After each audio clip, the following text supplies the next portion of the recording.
In the last lesson, we have talked about categories endpoints, and now in this lesson, we're going to start working with the products endpoint. So let's go to the products section and just expand this. And here you will see different endpoints like get product by ID, get product by category, and get trending product.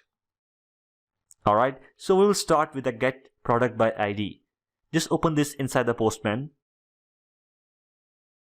And now I want to let you know that this is basically a GET request, and this will return only a single product against the ID that will pass along with the URL.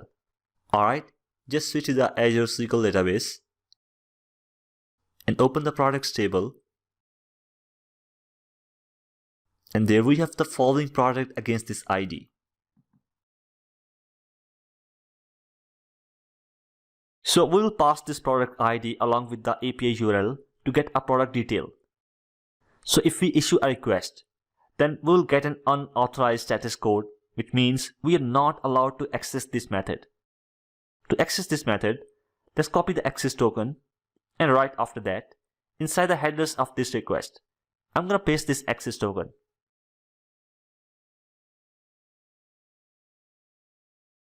Now if we issue a request, then this time we will get all the details of the product against this ID. Alright, now let's try to explore the get product by category endpoint.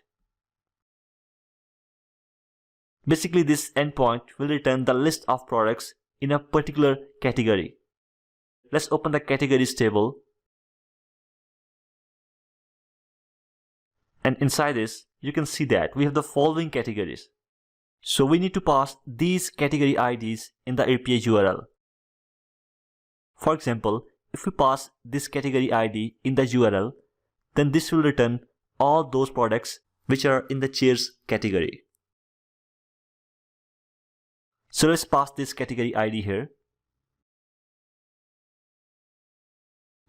And then let's copy the access token and paste it here.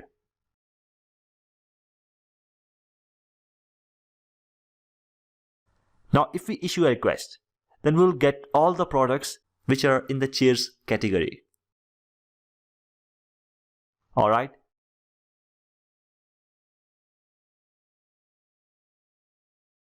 Now let's go to the get trending product endpoint.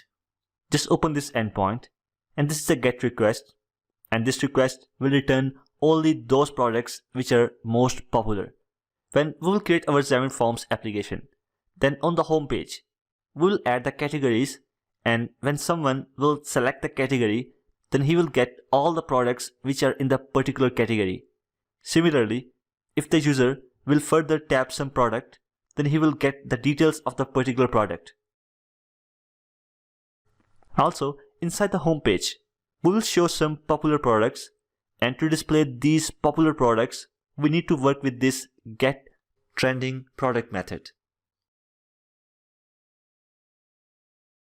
So let's copy the access token